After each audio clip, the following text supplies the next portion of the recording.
welcome to The Audible, presented by Trader Joe's. I'm Ralph Russo from The Athletic, joined by my colleague Bruce Feldman. No Stuart Mandel today. We're trying to squeeze in one more episode before the Thanksgiving holiday. Hopefully this is taking you along for a little ride to family, friends, and food. Remember to join us on Sunday, live on YouTube at Audible Show at 8:30 Pacific, 11:30 Eastern Time. We'll really recap all of the weekend's action, and it's a huge weekend. It's Rivalry Weekend. Games start on Thursday night, run straight through Saturday. And of course, you can watch every episode of The Audible on YouTube. So Bruce, the coaching carousel, we'll get, by the way, to the playoff rankings. Not a lot of movement there. Of course, we'll do the mailbag, a little bit of an abbreviated mailbag too, but the coaching carousel keeps spinning and spinning and spinning. So let's do the news, Bruce. And the news of the day is Eric Morris of North Texas taking the Oklahoma State job. This had been in the pipeline. We've been hearing a lot about how Oklahoma State was very much interested in Eric Morris as their new coach. We should say North Texas still very much in the race to win the American and make the playoff. In fact, maybe the favorite to do that right now. He will remain with his team throughout the playoff if North Texas does indeed get there. So interesting guy with an interesting background that you certainly know about because he's a Mike Leach guy, Bruce. He is. Before I begin, I'm actually in Texas now. I'm in Dallas where my in-laws are from. And so if you hear a little kid's voice, I have a almost 3-year-old nephew who's not ready for TV and he's not ready for this. And so I don't think he knows shush. But anyway, yes, I've known Eric Morris for a long time, dating back to his players as a slot receiver for Leach. And I remember going there at one point and hearing some of the coaches talk about the elf. And that was his nickname. And the way they described him, before I met him, I thought he was this 5'6", 190-pound mini softball player, the way they talked about him. And I was like, how does he even play? And then when you see him, he looks like an athlete, or he did. And he was a really good high school basketball player. And he was actually a good receiver in the Big 12. And then he got on Leach's staff as a inside receivers coach early in his career up in Wazoo. And the biggest thing I know about him is, even though he wasn't a quarterback in college, he had a great eye for talent. And it goes back to, he was really the first one at a power conference school to want to go bring in Baker Mayfield. You know, everybody else, including Leach's staff, they all wanted somebody else, and he pushed for him. And then he bounced around a little bit, went back to his alma mater with Cliff Kingsbury, who he's really close to, was on that staff, and then eventually went to some school when he told me I had never heard of it. Incarnate Word. I didn't know what it was. It was just totally unfamiliar. And I think, honestly, I don't want to say he and Cam Ward put them on the map, but I think for a lot of football fans, he kind of did. And He went there, he found Cam Ward at a camp. Nobody else really wanted him. He gave him a chance, put up huge numbers, and then they left Incarnate Word and went back to Pullman. He was the offensive coordinator there with Jake Dickert, went really well. At some point, he was really the first one in major college football to go, hey, I want John Mateer, because nobody else wanted John Mateer other than Central Arkansas. So credit to him then. He also, I think, helped kind of resurrect Chandler Morris's career last year at North Texas. I know this because, and there's an interesting connection here to Oklahoma State. Doug Meacham, who was an old buddy of his and is the interim at Stillwater now, basically told him, hey, Chandler Morris, he's done playing, but they were buddies from their time at TCU. And Eric basically sold Chandler Morris on, make this one more shot at it. I know you think you're done with football. This is how we're going to do it. It's going to be a lot of fun. And it was. And then when Chandler Morris put up big numbers at North Texas last year, he leveled with him, was like, you can get a lot more money someplace else, I think. And he went to Virginia, and heck, they may make the playoff. So credit him. And then he found Drew Mestamaker, and that story is as crazy as any of them. And who knows, maybe Drew Mestamaker ends up following him after this year to Stillwater. As you said, I mean, that was a long preamble to get to this. I think he had a real shot if he wanted to be the Arkansas coach. Probably could have been in there too. I think he has connections deep in the Big 12, knows a lot of people who have spent, who are really connected at Oklahoma State. And I think it was a very attractive job for him. So we'll see how it goes, but he's done an amazing job at North Texas. And that's actually a much better job now than I think it was a few years ago. Yeah, a lot of resources at North Texas that had never been truly commandeered there. And so credit to Morris for, a job that had potential reaching that potential, right? I think that's a good way to put that. So I do want to bring up one thing, because I had an old colleague of mine from the AP reach out about this. And again, we mentioned Eric Morris took this job while his team is still very much in contention for the playoff. And this colleague of mine said something to the effect of, when he DM'd me, hey, this is exactly what Kiffin is doing. I assume you're going to get on him, like you're getting on Kiffin.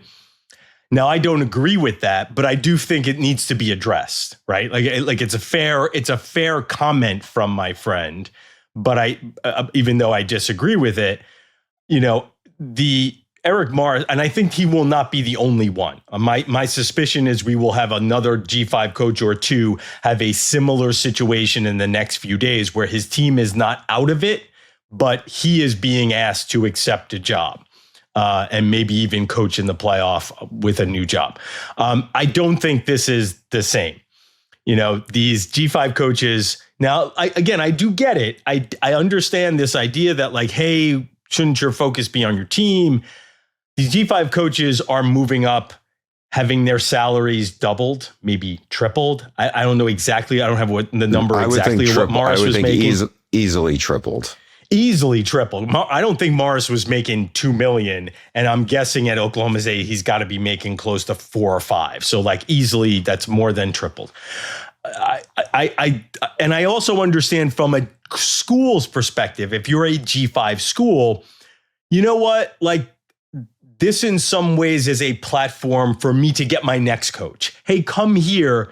And it could be a launching pad to your career. We are in a good position. So I think everybody at that level, and this sounds a little disparaging, but I don't mean it to be, everybody at that level kind of knows the deal here. We're all in to do well here, but with the eye that if we do well here, we might be able to go somewhere. John Summerall has even talked about his players sort of using the platform of Tulane with the idea that, hey, if they do well here, I'm not going to stand in their way if they want to move on somewhere. That's what happened with his quarterback last year, Darian Mensah.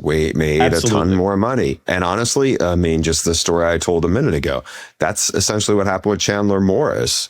Right. He went to Virginia instead. And I don't know if you were going to go here with this, but when you said it, this is where I think the distinction is.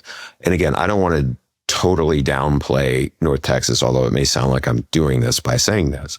I think with North Texas, and again, it's not a lock that they're going to get in, but if they get in, if you're that team, if you're the 12 seed and you're barely ranked sometimes, if you are, you're not expecting to go in and beat the Ohio State, right?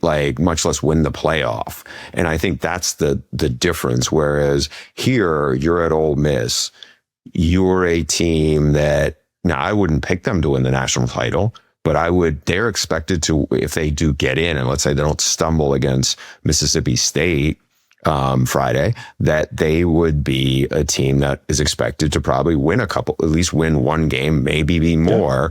Yeah. And I also think, I don't get this sense, and granted, there's less eyeballs on Eric Morris, but there's been more of a circus around Lane Kiffin, right? His family is gone on trips to Gainesville and Baton Rouge. He's on McAfee, the very next day talking about this.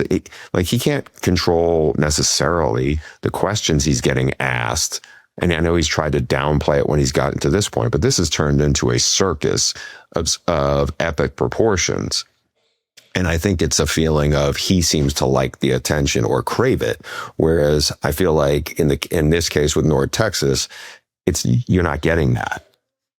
Well, right. Lane Kiffin is not moving up in the, you can now, again, I'm not here to get into an argument about, well, LSU is a better job than Ole Miss, or Ole Miss used to be a better job. I get that. The fact of the matter is, Lane Kiffin's got like $12+ million a year offers on the table from 3 different schools, right? I don't know. We don't know exactly what the offers are. Well, I just want to concede here. Like, we don't, our reporting don't know exactly to the dollar what the offers are, but we're all smart enough to know here that like he's looking at like 90 million ballpark from all 3 of these schools. It's not that situation where you're impeding the progression of my career here by not allowing me, again, like, oh, poor Lane Kiffin, he has to take a $12 million a year deal to be at Ole Miss where he's won 10 games over. Like, it just seems like if you're in his position, we're not asking a lot of you to sacrifice by saying, hey, I'm just going to ride it out this year with this team. I want to say one thing though, Bruce, because I had a conversation with a couple of coaches, as we do over the last couple of weeks, but where you going and all this stuff about like what a crazy business is comes up a lot these days. And I think I do understand. I'll give Kiffin and the coaching community a little slack when it comes to this. We are asking some loyalty from Lane Kiffin in general. I think a lot of coaches feel these days, your loyalty to me extends until my first 3-game losing streak, right? The patience is so thin that, the idea that I have to have some loyalty to this school when at the first time I have a bad year, you're going to try to run me out of town.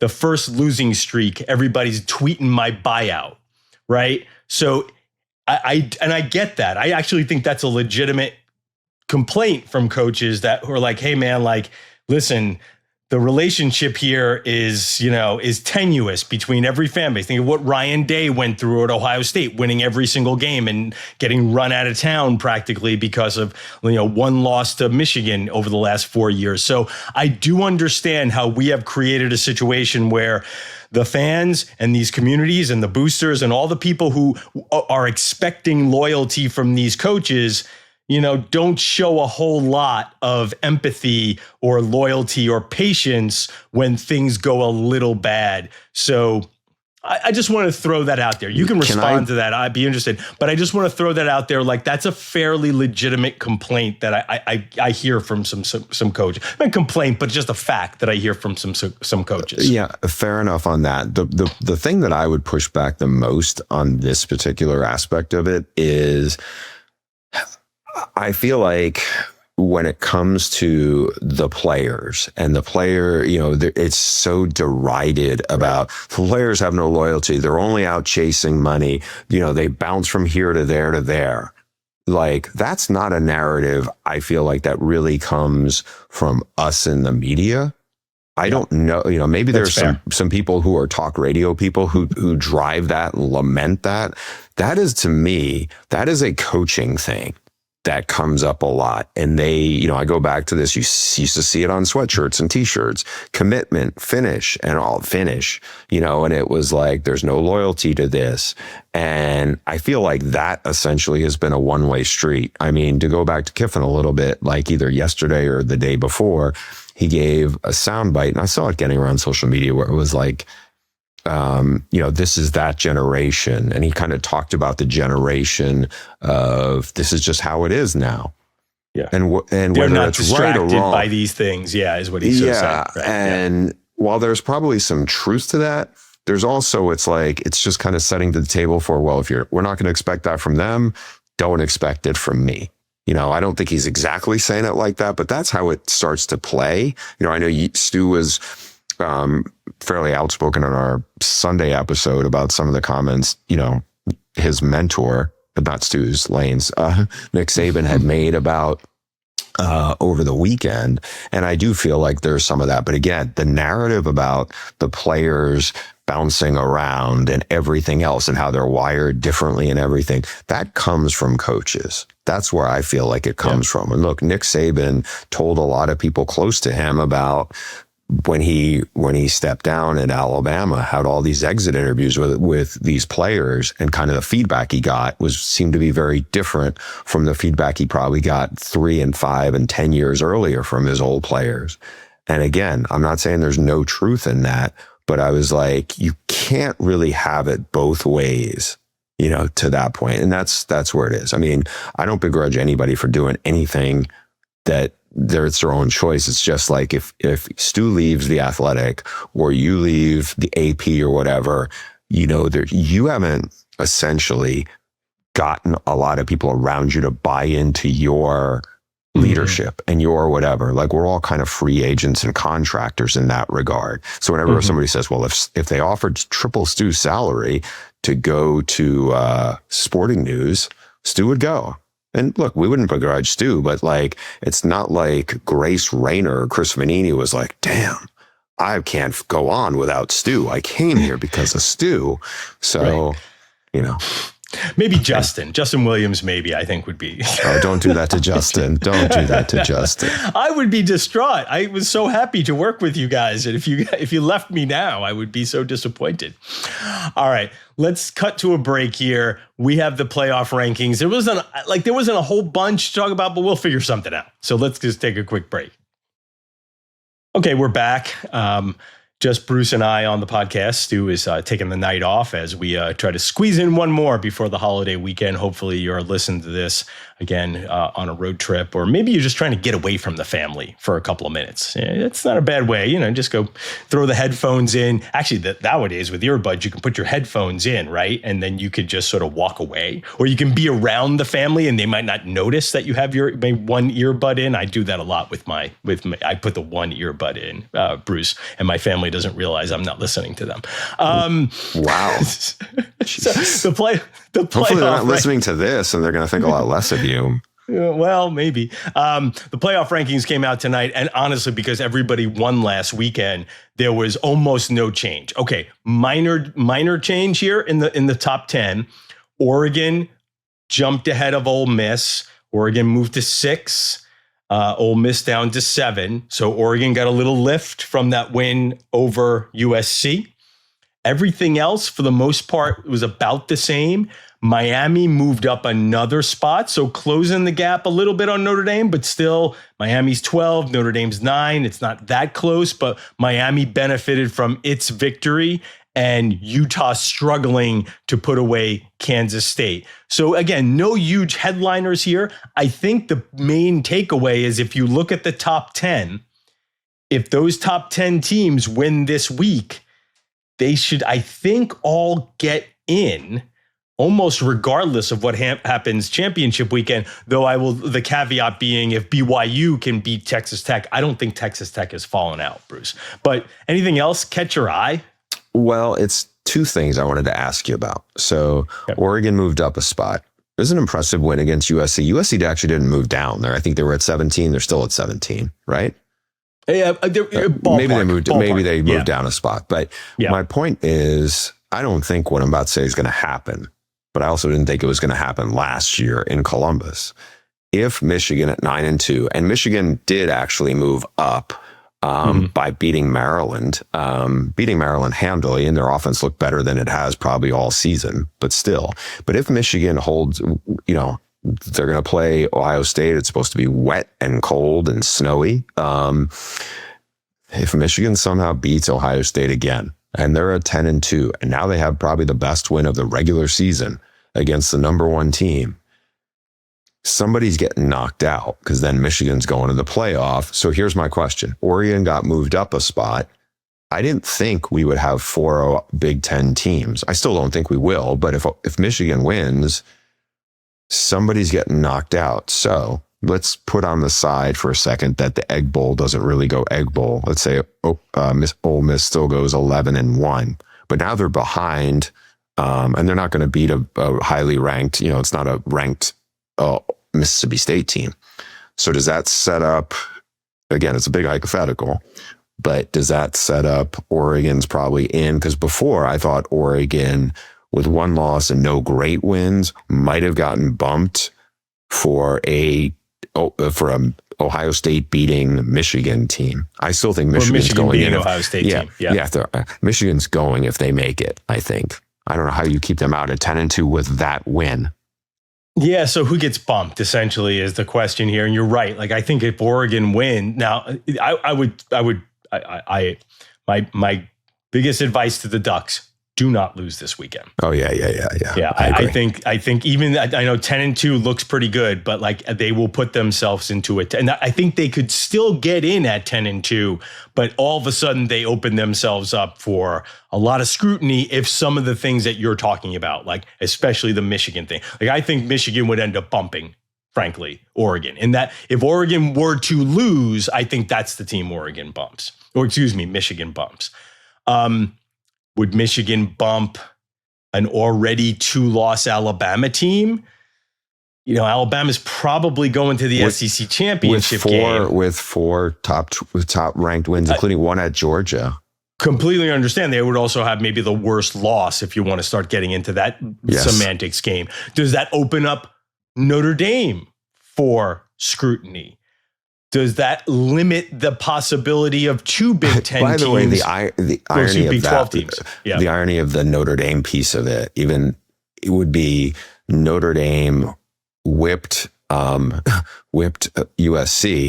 and USC whipped Michigan. So the irony of the head-to-head blowing up in Notre, it's not really a head-to-head though, I guess. Yeah, so, but common opponent kind of situation. Yeah, where a game result on the field ended up sort of didn't come to the rescue for Notre Dame would be pretty interesting. The other thing I'm thinking of is like that's the situation where, because we keep saying, and I think I agree. I look at it this way with Texas Tech at number 5, and I think you agree that like Texas Tech, I feel like is in no matter what happens in the Big 12 championship game. But let's say that Michigan scenario happens and Texas Tech loses the Big 12 championship game. Now maybe, okay, BYU's in because they're the Big 12 champion. Yeah. Maybe that makes Texas Tech the team on shaky ground. You know, Sue was even positing that maybe Michigan doesn't get in, but boy, I don't know, man. Stu's got to get rid of this Connor Stallions thing and this Harbaugh thing that he's been riding for a while. So again, like, I don't know if we learned a whole lot about the rankings, about the teams, coming out. I think we all sort of, what we thought coming into tonight, I think has sort of been affirmed. And what we're essentially doing heading into Rivalry Weekend is looking for upsets. What's going to be the upset? Is it going to be an Iron Bowl? Like, we all picked an upset, right? Stu picked Washington to beat Oregon. You picked an upset in the Iron Bowl. That would be enormous. My God, think about the fireworks that would set off if Alabama did not make the playoff for a second year in a row under Kalen DeBoer. And I picked Mississippi State to do the thing in the Egg Bowl. But that's what this weekend really is going to be about. It's going to be about, is there an upset that pulls the pin on the grenade and creates some chaos? Because what we're looking at right now, if you look at the rankings tonight, as much as it's going to piss off out Miami fans, is like, I don't know if anybody as long as the top takes care of itself, I'm not sure there's a lot of leeway for anybody to jump in, Bruce. I agree. Before we go to the mailbag, Ralph, since we're talking about this weekend, why don't we get to breakout players first? Breakout players first. Yeah. Yeah. Let's shoehorn that in here. Stu, we're not going to stick Stu as somebody who's very obvious. Stu didn't respond to our answers with anything, so we're just going to let him give him a pass. Did not do the homework. Again, Stu did not do the homework.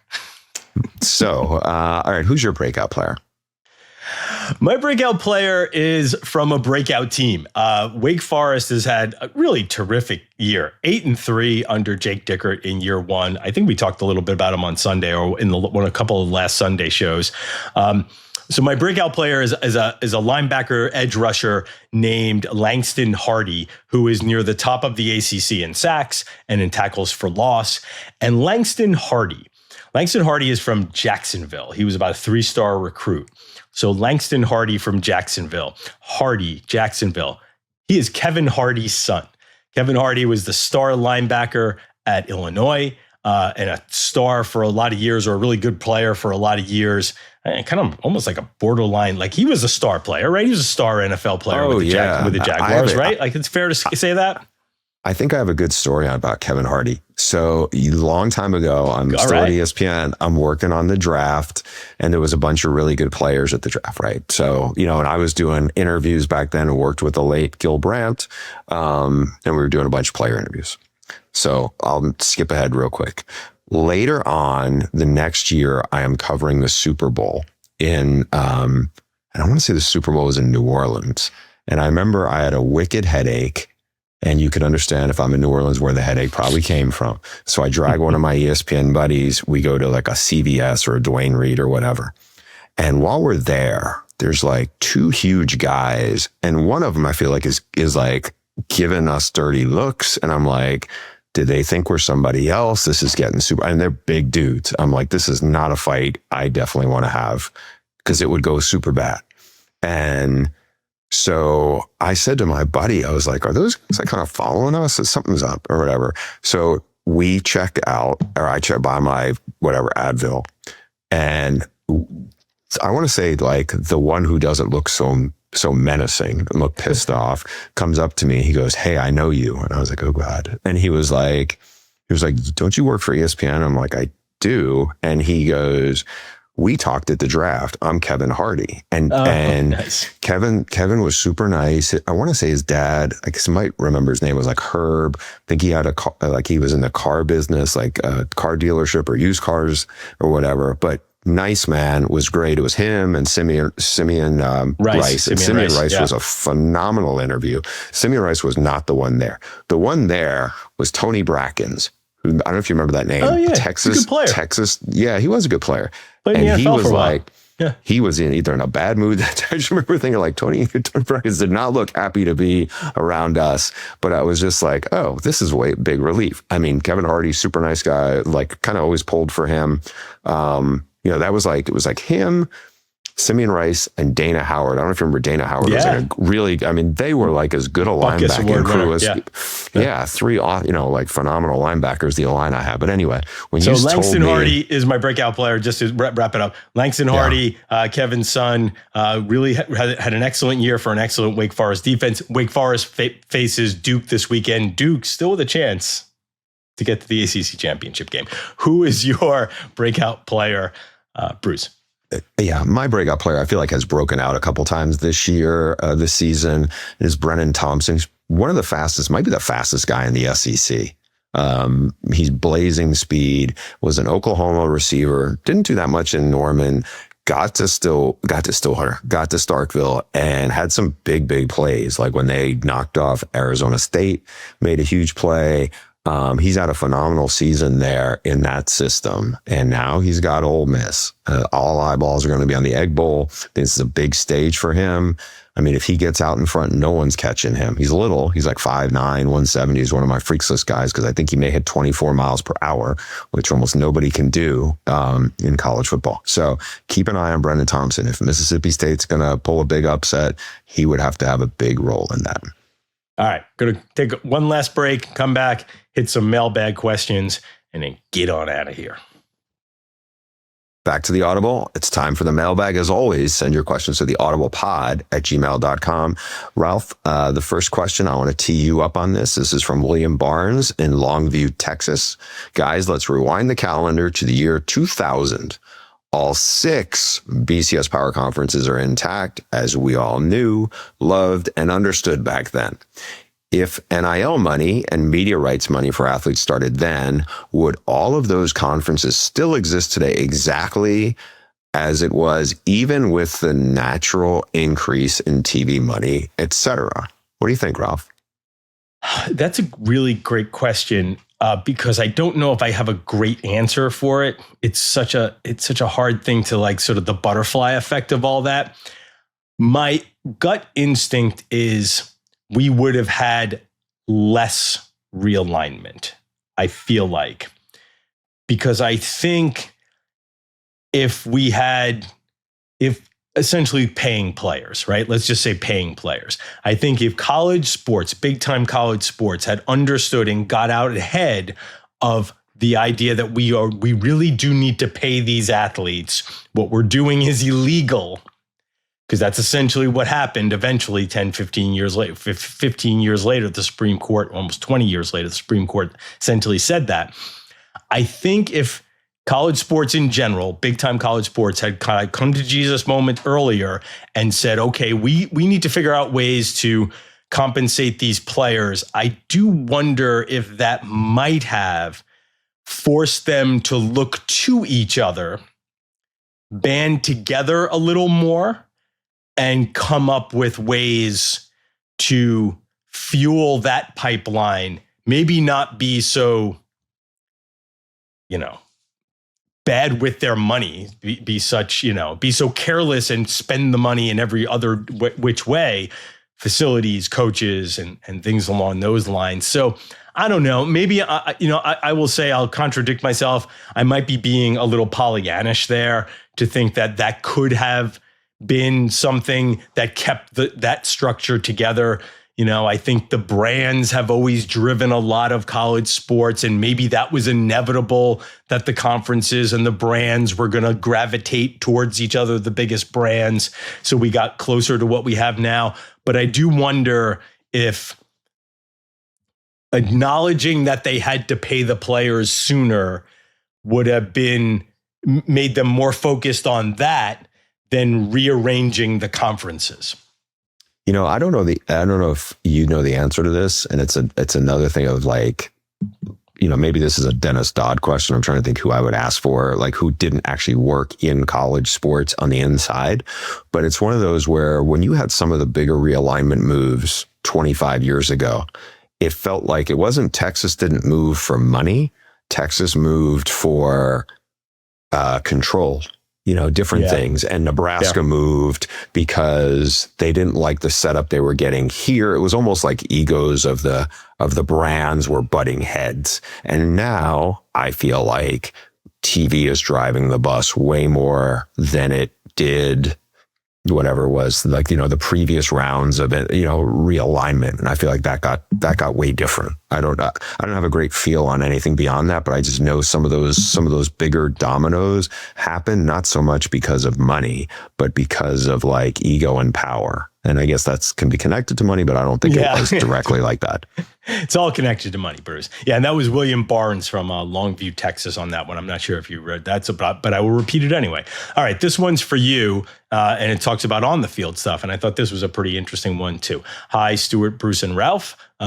Appreciate you shouting out Stu, even though he's not here. Much of the discussion around college football gets consumed by recent changes to the sport in general off the field. NIL, transfer portal, college football playoff, coaching carousel, interested to hear about recent developments in the game itself. For example, the air raid took hold in the Big 12 and then beyond. Chip Kelly and then others leveraged hurry-up offenses in 2010s. SEC adjusted a little bit in 2015 and beyond. But it doesn't feel like there's one particular style of play or scheme that's forcing teams to change or rethink the way the game is played. So this is from Mike Nichols. Bruce, what do you think are the more recent developments on the field that are changing the game in a way? I think one of the things that seems like it's driving it, and it's one you guys are going to laugh at, but I think it's a real thing. When the staffs got really, I don't want to say bloated because that means they're just dead weight. But when the staffs got much bigger, people have like their decision maker on this, like who's next to the coach, who's handling timeouts and game management stuff. And honestly, the analytics. I'm blanking on the name. The fourth down book, Championship Analytics. Yeah. And so like, I remember back in 2019, like LSU, I was surprised to find out Ogeron was a big analytics guy. He was, and he then would have his guy. And like, I'm not saying they were forerunners of that, but I think they really leaned into it. And I think some of that, you can't go a game broadcast without seeing something where it's referenced and how that plays into things. I think there's some other things where now you have the green dot, and I think that changes probably a lot of the role because it's like chess pieces much more now. You also have and this is something that I could see getting changed. It's like these things where the late substitutions, it causes all kinds of chaos because you better not substitute late or else you're probably going to get a delayed game. And I think, with how it affects the tempo and whatnot, I think is a big part. I think it's otherwise, Ralph, I think it's hard to kind of like not reinvent the wheel because you've seen it somewhere along the way, but we've definitely seen a lot of instances where you'll see like the multiple quarterbacks on the field. I mean, I know that came up a lot in like the FCS and lower divisions, and you've seen that's implemented as wrinkles and different things like that. So to me, those are the things that are like more involved. I don't know if there's any that have really caught your eye where you're like, okay, this is something that's like a thing that we hadn't seen before. I think you nailed it with the fourth downs and the kick decisions, just general like kick or go decisions, whether it's kick or go on a field goal or kick or go on a punt. Like, I mean, we have crossed the Rubicon on that. I was kidding around, go back to the very beginning of the season, right? First weekend of the season, first Thursday. Rutgers is trying to close out a game against Ohio, right? Ohio had really had them on the ropes all game. And it's like 4th and 6. Rutgers has the ball on the plus side of the field. So they were at least on Ohio's side of the field. And it's like, do you kick the long field goal? Do you punt? And Greg Schiano, who I don't think of as like really new school, is a defensive coach, right? Put the ball in his quarterback's hands, said, we are going to go for it. We're going to convert this, and we're just going to win the game on one play that was like, less than 2 minutes left. And he didn't want to give the ball back. And I thought to myself, man, the revolution is over. Like it has the fourth down go guys have won. And I think that decision has really, even in the NFL to a certain degree, they're going more than ever. I think over the last like 5 years, the speed at which we've converted to like, okay, now fourth down is a go down far more often than it used to be. I think that's the most significant on-field change. So I think you kind of nailed it there, Bruce. So who do we want to give this gift card to, Bruce? It's only the two of us, so we're going to have to negotiate a settlement here. I'm going to go with the second question, as much as I would, love to support a fellow Texan, as I'm in the state of Texas and probably an hour and a half away from Longview. I think I would vote for the second question. You? Yeah, me too. I just feel like there was a more definitive answer there. As much as the first question from William Barnes was like a very interesting one, it's really hard for me to like dig into like exactly where that might go. Whereas I feel like we came up with some good examples of how the game has changed on the field. So Michael Nichols, email us at theaudiblepod@gmail.com. I think I got that right, which may be the first time I've done that. And send us your address and we will make sure we get the $12 Trader Joe's gift card to you. Hey, man, you want to take us home and to a Thanksgiving break here, Bruce? Am I going to sing something? That's I don't know how to do it. You could if you want. I don't know. I would drive listeners away. Thank you for listening. Have a great Thanksgiving, Ralph. You have a great Thanksgiving. Hopefully, your travels are you're not stuck in traffic for 5 hours later this week. No, I think it should be okay. I do have some game travel here and there, but again, listen, happy Thanksgiving to you and your family. Happy Thanksgiving to Stu. Happy Thanksgiving to all our listeners. I am very thankful that you guys gave me the chance to be on this show. So I know I kid around a lot and I bust your chops a lot, but sincerely, I am very thankful that you guys allowed me to come into this show this year. It has been a blast. Yes, and we're thankful you've joined us. We're really thankful. We're thankful for our editor, Matt, who's been fantastic for us, or else this thing great producer. Yeah. Great producer. It wouldn't get on the air. And if it did, there would just be me and you, because Stu's like basically rubbing two sticks together up there somewhere in Northern California. So anyway, happy Thanksgiving to our listeners, and we'll speak to you on Sunday.